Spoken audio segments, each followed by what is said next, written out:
basics apps that you guys get without importing anything. These are just default apps that you guys get in your iPad would be these. And that's it. There's nothing more. It's just the ones that you guys see right here. Nothing more, nothing less. Anything that you guys want to download from the App Store. You do need an Apple ID to download anything from the App Store. So make sure you set that up if you didn't already.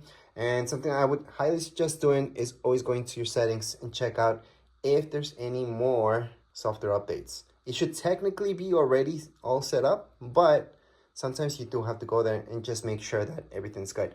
But as far as this setup video goes, we're all done. So if you want to see the manual for it, of how to actually handle this whole iPad and how it works, I do have a separate video that teaches you the basics about your brand new iPad.